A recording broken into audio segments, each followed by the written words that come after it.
Homecoming by Rose Quill. Chapter 5. Brunch. Sunset, the train for Canterlot leaves in half an hour, the Princess of Friendship said gently. I looked back from the view of Ponyville, the warm breeze trying to make me forget the inevitable trip and occasions. I sighed, giving another glance out of the balcony before turning and moving back into the room. I really appreciate this, Twilight, I said, meeting her eyes. Letting me stay here teaching Sunshine a bit about magic while I go take care of these meetings. The brunch meeting was my sister Morning Glory's idea, an opportunity to reconnect and talk before the actual service. Apparently, she was the one that had asked Celestia to let me know about Mom, and I was grateful for that. Today, I was going to meet her in Dawning Dew for lunch, something that human Twilight had decided not to take part in, thankfully. It was going to be hard enough facing my family without the awkward questions that may arise from a strange mare accompanying me. The two Twilights would be working on her mobility and unicorn magic since we might be here a few days. I had forgotten just how much of equestrian architecture and convenience had evolved for use by either hoof or unicorn magic, something that Twilight from across the mirror had no experience in using. No problem, said the purple-coated pony as we walked to the front entrance. Besides, with Starlight Glimmer out on a show with Trixie, I'd have nothing else to do today. I glanced back toward the library we had just left, the empty spots on the shelves obvious even from our vantage point. I had a momentary vision of Twilight stalking the shelves like a lion, picking books off at random. Right, I said with a small grin. Well, almost nothing, she admitted. But Applejack is bringing the first batch of fall cider to the castle today, and I thought that'd be a great way to teach basic levitation and introduce her to the world's version of her friends. It'll be so amazing. I shook my head, my smile never wavering. You have fun with that. I'm sure she'll be pulling books from shelves like she was born with a horn in no time. I hesitated as I stood on the stoop, some worry bubbling up. What's wrong? It's been a while since I've set hoof on equestrian soil, I said. I feel like I'm trespassing. Twilight draped a wing over my shoulder. Don't worry about it. No pony here besides my friends knows about what you did.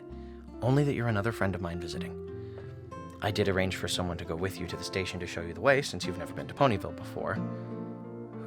Hi, Sunset! A voice cried in glee as a pink pony burst out of nowhere with a cloud of confetti. Are you ready to have a great time? I hung my head, mane sliding forward to hide my face as I coughed up some of the colorful paper. Of course, I said. Pinky. I lifted my head and looked at the pony, seeing both the similarities and differences in her grinning face. Aw, come on, Sonny, she said, prancing in place. I can give you a short tour on the way. The Sugar Cube Corner, the Couch and Quill Shop, Rarity's Boutique. How about when I get back, Pinky? I asked. The train I need to catch is leaving soon. Okie dokie, Loki, she said, turning and starting to hop away. You'd better follow her before she gets distracted, Twilight said, smiling. I nodded and leaned toward her for a second before setting out after the party pony. You couldn't have gotten Rarity or Fluttershy, though? I asked. The train rattled and rumbled along its way, and free from the distractions of helping my Twilight get around and setting up travel arrangements with the princess, so many thoughts started to tumble through my head. I hadn't seen my older sisters since probably my 5th or 6th moon as Celestia's student, about the time I started getting arrogant, if I recall rightly. I frowned as I remembered my actions at the time, studying morning and night by myself. I had a few ponies at the time that might have been willing to be friends, but my attitude had pushed them away, thinking them to be a needless distraction from searching for some way to keep Celestia's approval. I sighed and shook my mane, trying to focus on the upcoming reunion with my sisters. Canterlot was exactly as I remembered it, and making my way through the streets to the cafe was simple. As I entered, I had barely time to let my eyes adjust to the lighting change before I heard a lyrical voice call out, "Sunset! Over here!" I followed the voice and saw 2 unicorns sitting at the table off to one side, their gold and rust coats standing out against the cream-colored walls. I trotted over and stood at the edge of the table as they stood and moved in close. "I'm so happy to see you, Morning Glory," my older sister said, immediately moving in and nuzzling against me, her bright smile dimming slightly. I just wish it was a better reason. I know, Glory, I said, returning the equine version of an embrace. I turned to Dawning and repeated the gesture. How are you both holding up? Dew screwed up half a smile. That was the same as I remembered of my oldest sister.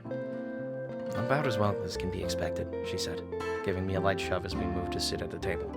A teapot and 3 sets of cups and saucers sat there. Glory poured the tea and passed it around. So, I gotta know, I said, doctoring my tea with a sugar cube and a touch of cream. What happened? Mom wasn't what I would call old and took pretty good care of herself.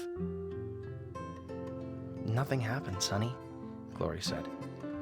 The doctors said it was an aneurysm. She glanced down, a tear welling up in her eye. Dew leaned forward slightly. She went in her sleep, son. Never felt a thing. She took a sip of her tea. I just wish she could see you now, though. What do you mean? I asked. Well, you were still a scrawny little filly when you went off to be the princess's student, she said with a smile. You've become a pretty young mare while you've been gone. And from what I've heard, Glory piped up, you've had some amazing times while away. You'll have to share your stories sometime. Hold it, I said, my teacup clattering back onto its saucer as my grip on it faltered. What have you heard, and from where? We were commissioned to touch up some of the murals in the palace a few moons ago, Dew said, putting a hoof on Glory to calm our excitable sister down. In passing, we asked the princess if there had been any news of you. What did she say? I said in a tiny voice. That you were helping those that needed it, Dew said, and had become some pony we could be glad to call our sister. I sat dumbstruck, feeling tears behind my eyes. The rest of the brunch went back and forth between memorable stories from Foalhood, exchanging tales from our absence, slightly edited or vague from me, and finally turned to the subject we had been trying so hard to avoid. So, I said, what do we do now? I looked at Dew, my eldest sister. Mom left pretty precise instructions as to what to do, she responded, including letters to each of us. The service was already arranged, so all we had to do was schedule it. There's only one thing we haven't gotten done yet because we wanted to wait till you got here. Which is? I asked. The house, Glory said. Mom left the house to us, but Dewey and I already have our own places. And I'll be moving in with you after the wedding, Dew said. I do hope you'll be able to make that. I'd love to have you both there. I'll see what I can do, I said. Dew had started to glow when talking about Diamond Hue, a young gentle colt that she had met at a painter's conference a year ago. She seemed happy, even in this trying time.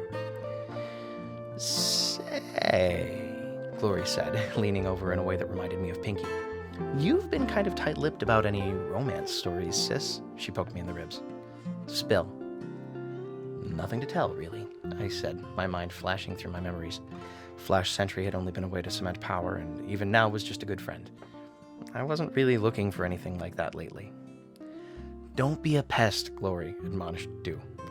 You know Sunny wasn't the most sociable of fillies when she was younger. It'll happen when it happens. She said, sitting back and taking a despondent sip of tea. After all, she can't flit about like you, Dew finished with a good-natured dig. Hey, I'll have you know I have been seeing Soren for 3 months now. Soren? I asked. One of the lead flyers for the Wonderbolts, Glory crowed happily. You're seeing a Wonderbolt, I asked. You've moved up in the world, sis. We'll let you decide about the house, Dew said, sliding a set of keys over. I understand that you've also scheduled a meeting with the princess? My stomach twisted. Yeah. Later today. I fidgeted with my hooves. I'm rather anxious about it, despite everything. Why are you nervous? Glory asked. I closed my eyes. I didn't exactly leave under the best circumstances, I hedged. There may be some hurt feelings to deal with. From both of us, I thought. It'll turn out okay, son. Dew reached over and touched horns with me, sharing our own special little expression of love. We still love you, regardless. After a few more exchanged hugs, I departed for the palace, lost in my thoughts. Dawning Dew, usually so serious and direct, was getting married. Morning Glory, the filly that never stayed with a colt for more than a few days, was actually getting serious with some pony, and an athlete at that. I was happy for them, but there was still that ache in my chest. I came up to the doors of the palace and looked at the guards. My name is Sunset Shimmer. I said softly. And I have an appointment to speak with Princess Celestia. And that was chapter 5. Hope you guys like it.